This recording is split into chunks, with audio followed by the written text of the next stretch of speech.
Edward Laos. Welcome to Travel Talk, brought to you by the Hotel Guide, the global voice of luxury and boutique hospitality. Featuring Edward Leos, each week we sit down with the leaders, visionaries, and innovators shaping the future of exceptional travel and guest experience around the world. Good morning, everybody. Edward Leos here, publisher of the Hotel Guide and your host of Travel Talk. Really excited about today's episode as I have Lucy Shulman here. She's actually the director of sales and marketing for the new Kimpton Ashbel in New York. And I'm really excited about having her on the show, learning a little bit about the property that's going to be opening and letting our guests know a little bit about that too. So Lucy, how are you doing today? Doing great. Thank you so much for having me on, Edward. Oh, it's going to be a fun one. It's, I think when we first start, when I found out New York's one of my all-time favorite cities. I'm here in Texas, but New York has been one of my favorite destinations to always travel to. So another reason to go check out the Big Apple. But as we get started here, all of our listeners want to know, hey, who are you talking to, Edward? Who's Lucy and what's her background? So you have a minute. Tell us a little bit about your background and kind of how you got to where you are at property, and then we'll talk about the upcoming property too. Oh, wow. How I got here, that's a pretty long journey. But I think like many of us in the hospitality industry, it was something we kind of fell into and weren't necessarily looking to get into. I was in school, pre-med, and just remember sitting in a very large auditorium, struggling to keep my eyes open and thinking, if I have to do this for one more day, I just don't know what I'm going to do. And so I had gotten a part-time job in a hotel doing reservations. And I saw firsthand, salespeople coming and going, and they always seemed like they had such an exciting day ahead of them, meeting new people, developing relationships, different industries, different segments. And, that's when the light went off, like, this is it. This is what I want to do. Totally was not the game plan, but that's where my passion steered me to.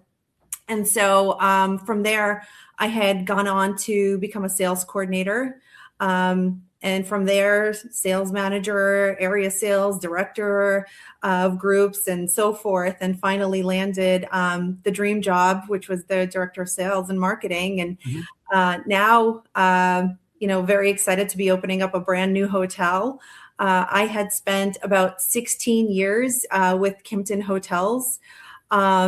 Was very fortunate to kind of not only grow up in the industry, but to grow up in a company where, your individuality is valued, and was able to really kind of help with the growth of the properties here in New York City.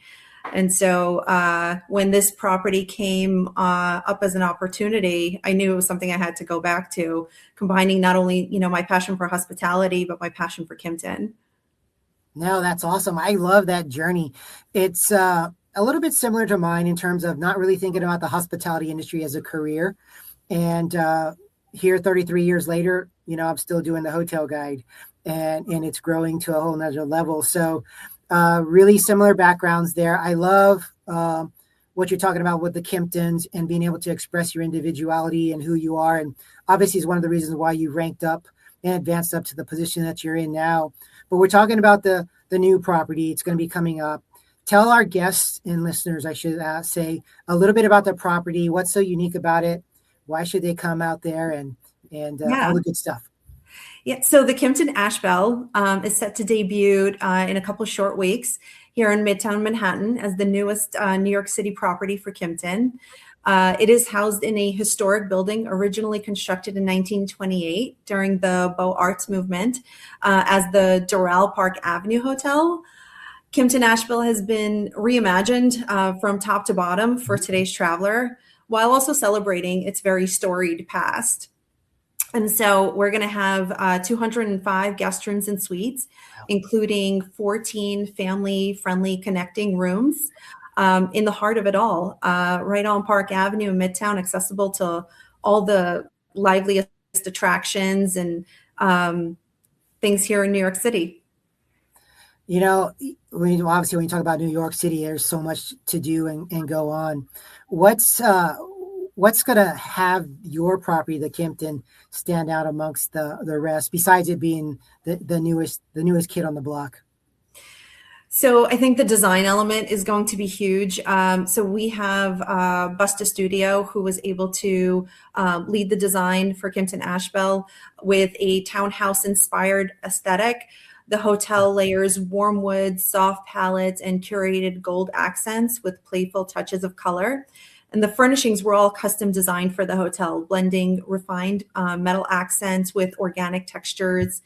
Every detail was curated exclusively for Kimpton Ashbel, from commissioned artwork to bespoke furnishings and striking inlaid mosaics in the foyer. Wow. So you really went above and beyond when it came to the look and aesthetics of the hotel. How important is that for a luxury property to blend the aesthetics and the look and feel of the neighboring community as well to be successful? I think it's super important. You want to be a part of the community, right? To be represented by everything around us. And I think the property will complement, the Grand Central Terminal and Bryant Park, as well as, the history of like the Morgan Library and the museum all here in the neighborhood. And so I really think that we're more than just a hotel or a destination to stay at. We really represent the area that we're in, this very rich history of Murray Hill and Midtown East in general. Well, I think that's so important. I've been really delving into the luxury travel side of things, obviously with the magazine. And the hotels that really stand out are the ones that embrace their community, but not only they don't keep it outside their doors, they bring it inside. And all of a sudden the community is involved with, for instance, the Kimpton. And I think, do you believe that guests feel a little bit more welcome when that happens? Absolutely. Absolutely. I think the whole experience starts to make more sense. Yeah, I think the integration of that feel from the customer side, in coming into the property and seeing what's going on, it resonates with a lot of people, which I think is a very important deal when it comes to luxury travel nowadays. I think it goes beyond price. It's like, what are guests going to feel, and what's that value going to be going back? If you had to, this is a different question, but if you had to put a one word or phrase on what this property is, what would that be? Home. Home? Home. For me, it's definitely home, not only because of my longevity with the company, but also because of the aesthetics, that townhouse feel. You truly feel like you're visiting a friend in the neighborhood or a family member. You don't really feel like you're here as a tourist. That I've never had any hotelier tell me that their property felt like home. So that's really cool that you're saying that as well. So it really does resonate and makes people want to go see it. Makes me want to go see it when it's live and open. But let's switch from home and let's talk about travels abroad. I always like to ask my guests a couple of travel questions. But what have been some of your favorite travel destinations that you've been to so far in your life? Some of my most favorite travel destinations, there's been so many of them. I kind of like to approach my personal time, with not only a place where you can relax. So like something for the mind and something for the body. And so when I try to travel, I try and combine not only a place with like rich history and experiences, but then I always try and end it with some much needed beach time. So for me, some of my favorite trips have been to places like Rome and Milan, where then you end up on the beaches of Capri, or Athens, and then finish it off with some time in Santorini, so that, you kind of not just come back like rested and relaxed, but also inspired by some of the things you've seen. I think wellness, and I call that as wellness. A lot of people go to travel, and you don't want to go to travel and then feel like you got to have a vacation after you've been on vacation. So especially when you're in the industry, you're like, how can I engage a wellness type of feel to what I'm doing so that when I do come back, I am refreshed, I am re-energized and invigorated with what's going on. So as we're talking about those type of things, what are some of your bucket list travel spots? Oh, there's so many. There's just so many. I mean, Dubai, the Maldives, Bora Bora, Bali. I mean, I think for me, Asia has kind of been the unexplored continent. So Mhm. there's a lot of places. I think the list is much longer than I probably even have time for. It's funny because when I ask that question, you think, oh, so many people, they've traveled all over the place and this and that, but there's always a bucket list. There is always more to see in this world. Even if we travel as much as we do, it's like, man, there's really something else for me to see. And so I am completely in agreement with you on that. There's so much in our world to see, and it's available for everybody. And I think that's the joy and the beauty of the hospitality industry. But I love what you're doing there at the Kimpton. As we're kind of winding down the episode here, what are some top takeaways that a guest could expect when they come to the property? What are some things that would resonate with them? So some of the key takeaways from the property, we're introducing a food and beverage concept called Park and Bell. Park and Bell is an innovative cafe designed to become a neighborhood favorite and a must visit for hotel guests.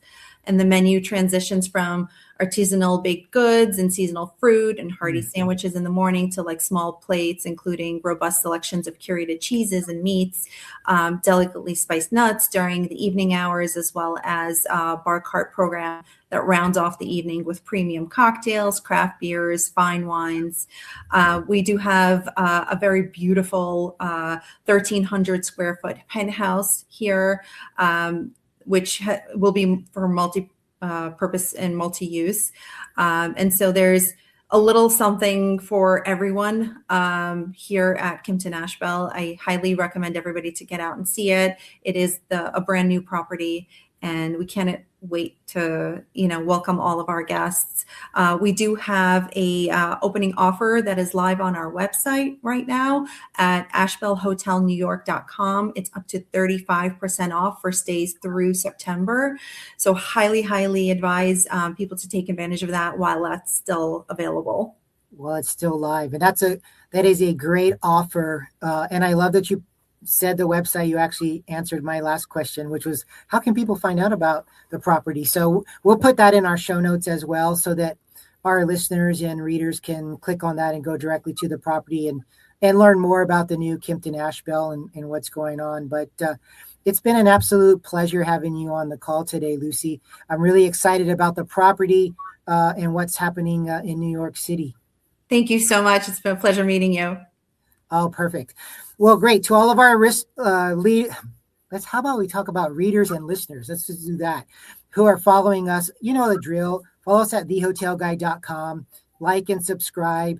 And check out the new property that's in New York City. Could be making a lot of waves. And I think my top takeaway from today's episode was it's going to make you feel like home, which is one of the cool things, especially for a luxury property. So until next time, travel and make memories. Everybody take care, and we'll talk soon.